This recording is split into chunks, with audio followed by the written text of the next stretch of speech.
Well, guys, that's us moving forward into this teaching this year on from hearing from God. And it's going to be on Tuesday nights, and we normally share this particular one at 8 o'clock Scotland time on our Tribulation Soldier Comms YouTube channel and Tribulation Soldier Comms Facebook page. And, this Tuesday night teachings will develop into that, real doctrine-y stuff, Hebrew and Greek texts, and for all you guys that like breaking it down and breaking it apart. But I think for this year, after the teaching seasons I've shared already as a foundation to this online platform, the next move forward is hearing from God, is actually hearing from God. And, I'll always say the first principles of the oracles of God are the big one, guys. We need to know that. And I'll hopefully show you why later on in this particular teaching, But there's a journey to go on as a Christian. And it's an amazing journey, guys. It's great at times. It's got its high points. It's got its low points. It's got points where you fully understand, at times you don't understand. And, it's a real journey. And that journey, you guys, should be exciting. It should be something you sort of look forward to, But like I said in the previous one, I could sit and teach about marriage and relationships and all this sort of stuff and scriptural stuff and give testimonies and all that sort of stuff. But if I'm not sort of teaching a person or sharing how to hear from God, then, how's a person supposed to go on that journey, And that was the last teaching, the Journey series. And, it's using the Old Testament example of the children of Israel coming out, going through the Red Sea, through the wilderness, becoming a people of God, through the River Jordan, and getting to their promised land. We're right back to just after the Red Sea, and that's where we're kind of going forward with this. So I really hope that if you're watching this today, you don't necessarily believe that you'll really enjoy it. It's a little bit of a window in for you. If you're a Christian, I just hope it really sort of encourages you and, it speaks to you. And of course, if you're an old hack like me, as I always say, I hope it's really refreshing to come back to a lot of these basic things, But hearing from God's very, very important, and God speaks in many different ways. Maybe not every day, and sometimes you don't get the answers you want. You get the answers you need. But it's really important for a Christian to know that, so that as you grow, as you walk through this life, God can speak to you so you can get to know Him more, and that He can speak into your life and help you make decisions that are ultimately going to progress you forward. That's what God wants. He wants your life to be fruitful, and pretty difficult being fruitful if you don't know how to hear from Him. So I decided that this year, what I think we'll do is I'm just going to go through all the hearing from God teachings this year. We're going to touch on, everything to really try and speak to as many different sort of age groups as possible, whether you're in relationships, dating, or engaged, married, family, all that sort of stuff, all the things that we come across, like employment and financial and all the sort of different things, And we'll go into all of those things this year through these teachings. And again, as I said in the last video, you guys, what I'll do in each one, so how many teachings will there be this year? Probably about 40, 42. So I've got to come up with 40 or 42 visions, dreams, or words that God's given me over the years since about 2002. So I'm going to start every one like that. And I thought quite a good one tonight. I like to obviously go as led, but, I gave my life to the Lord when I was 9. And in my teenage years, I fell away from Him, and I came back to Him in 2002 when I was about 24 or 25. And I was a real mess, my life had really, and it was all my own fault, of course, I'd really screwed my life up, and I was losing everything. I mean, my house, job, Sharon, everything, and, it wasn't good. And, God, as promised, came through. He rescued me. He worked in my life. He'd rescued my job, the house. 9 months after that, I was married to Sharon, and, and that's why, we have that sort of great sort of desire to share the kind of things God did in our lives. But very early on, Sharon gave her life to the Lord, and it was an amazing experience for her. She'd never experienced God before, and to her, absolutely no concerns about God loving her and, and all those sort of things, But I'd come back to God under really difficult circumstances, and I'd been a backslidden Christian, so there's always issues with that. And there was one night, very soon after that, there was one night, and I was up in my room, and I had this real anxious feeling going on, you know, and it was a difficult time anyway. And it came to the point where I was feeling really troubled. And the question that was rolling around in my mind was, now, am I saved? You know, am I saved? Is this, you know, am I back? Is this okay? Am I secure? And boy, you know, I was beginning to get myself into a bit of a state. And it was getting to like 11, 12 o'clock at night. You know, I'd work the next day, and I was just so anxious and troubled. And I was lying back in bed. I switched off the lights, and I lay back in bed. And I just felt, just in quick succession, these sentences. Matthew 13:16, Matthew 13:16, Matthew 13:16. What was that? You know, it's like flipping it. So what I did was I headed up. I was like, okay, switched on the light, grabbed my Bible, didn't know what that verse said, that particular verse, and I opened it up at Matthew 13:16, and it said, blessed are your eyes for they see, and your ears for they hear. So this was a moment of real need, you guys. I needed to hear from God. And in that particular respect, you know, when you hear that, what we call the still small voice of God, the way, you know, afterwards, you know, when I started looking through it, I thought, wow, was how peaceful those sentences were with me being so troubled. This was foreign. It had to be. My mind was a mess. I was really tired, needing to get to sleep and various things. But this was just perfect. Just such a, like they say, a still small voice. And it was to give us a tiny portion of scriptures, a little bit out of all those scriptures in the Bible. And that was to reassure me that blessed are your eyes for they see and your ears for they hear. In other words, yes, you are back, you are saved. Yeah, I've got a bit to do with you because we've got to sort out all the stuff that you've wrecked and ruined over the years, but you're mine. So guys, I think this sort of really, it leads us on really nicely to, this is just this sort of the first teaching, this many, you know, will rev up as time goes on, you know.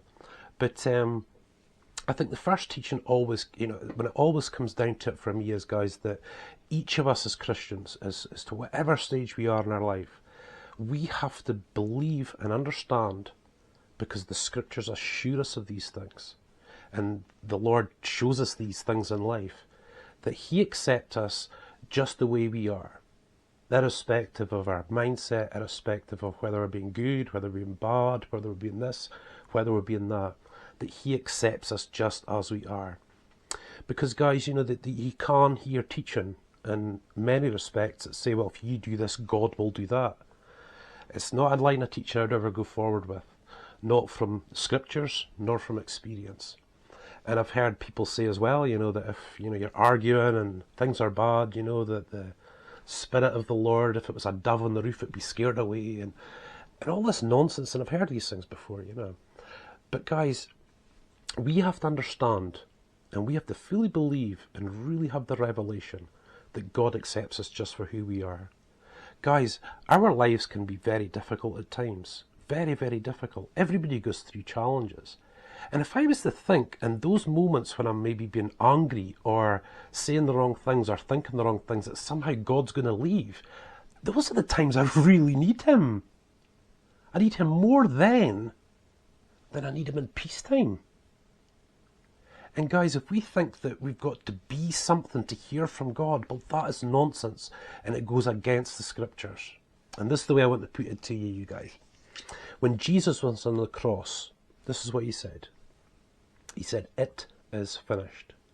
And what He said in the original tongue was, "It is perfectly perfect. It is completely complete." And what Jesus meant by that was that He was paying for our sin yesterday, today, and tomorrow. That He'd fulfilled all the commandments God required from the Old Testament to bring that to a close for the New Testament salvation to come.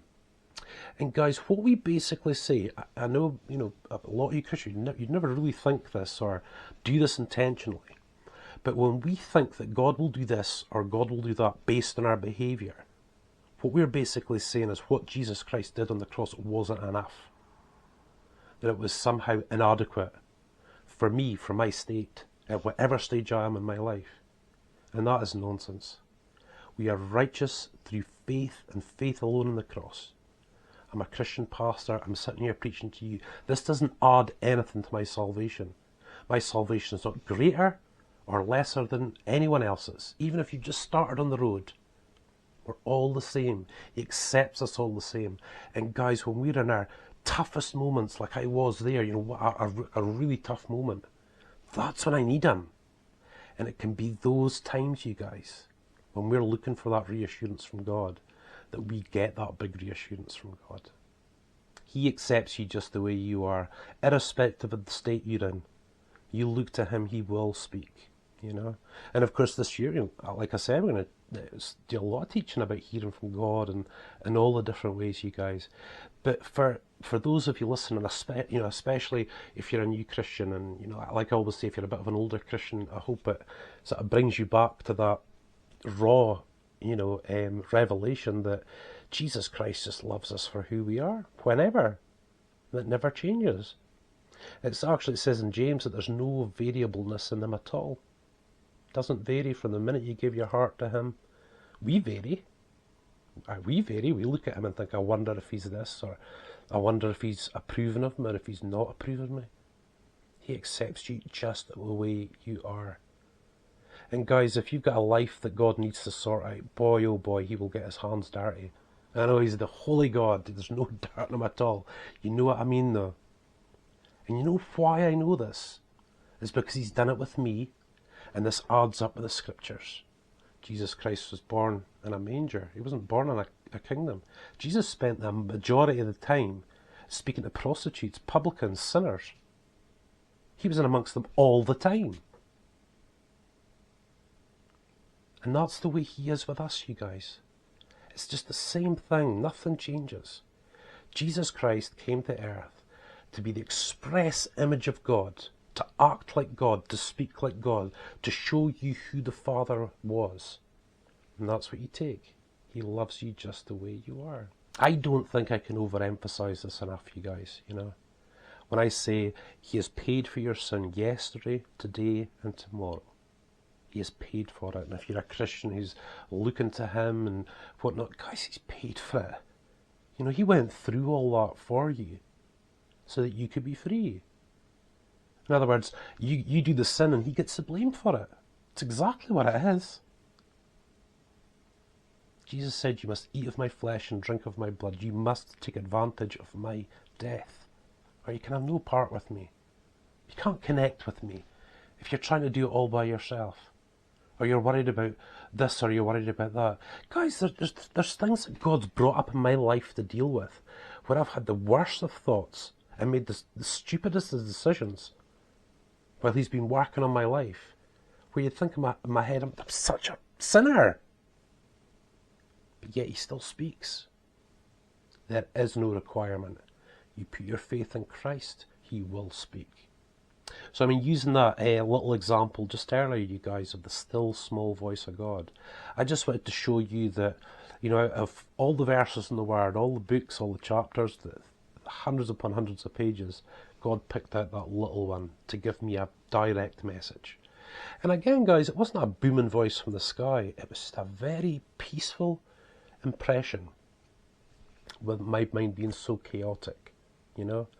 And back then, yes, I'd grown up knowing God and my family and whatnot, and I'd seen him do a lot of things, but I'd never really seen him speak to me like that. I'd never tasted that apple before. So irrespective of my background or my family background, this was new for me, you know. And, you know, I always like to say, you know, I hope, especially if you're, you know, you're just watching this, you maybe don't necessarily believe there's nothing scary about it at all. Absolutely nothing. God's voice reflects his word, it reflects the way he sort of looks upon us, and it's probably about the most secure feeling you could possibly have. Probably it is the most secure feeling you could possibly have. When God speaks, even in just a little thing like that, boy, oh boy, everything feels right. Everything feels right. And there's times when that happens where you actually just sit there and think everything's going to be all right. He's got it in hand, you know. This is why you need to hear from God. This is why I still need to hear from God. All the time, you know.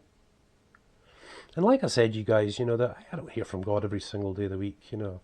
And he's proved himself many times to me in the past. So that's why I've maybe got the faith that I maybe have today. But that's only came with experience. God gave me that still small voice in the first few weeks of being back with him. And I didn't even know he'd speak to you like that. So again, guys, these teachings will sort of begin to rev up. You know, there's just so many parts just to put in place first. And of course, the teaching things like I'm doing at the moment. The great thing about teaching, you know, when it comes from the scriptures, which you can completely rely on, and, you know, from experience, is that I can share with you this framework in your mind so that you understand all the little aspects, all the little component parts first of what God talks about when he says, you know, I want to talk to you, I want to have this relationship with you. And when you put that framework in place and you've put that foundation in place, which we'll do over the next just few, I won't be long with it, we can really then get into it, you know, and you can really pick it all up. And guys, when you've got it and you think, yeah, I get it, you can just be waiting and listening out for him. So listen, guys, thank you so much for watching. And maybe some of you Christians out there might think, you know, and think, well, you know, you've got teachings on a Tuesday night and you've got sermons on a Thursday night. They seem very similar. They will begin to be very different over the course of this year, you know. It's the scriptures are tremendous, guys, you know, and I mean, as I always say, you don't have to be a theologian to know God or hear from God. The most important things contained in the scriptures are as plain to see. There's no greater revelation than Jesus and Jesus on the cross, I can assure you. You know, but the two are very different. And like I said, you know, that Tuesday nights is going to be that real sort of doctrine-y time. And I hope you really enjoy it. It's just about just as exciting as sermons, you know. But for now, guys, listen, thank you so much for watching. Again, we'll be sharing this over the course of this year, and I just hope that as we go on, we'll build up and we'll build up and we'll build up and put all those pieces in place. And by then, hopefully, you guys, you know, you'll really think you'll have it right in your mind, and you can be really excited about what's to come. So listen, God bless you. Thank you so much for watching.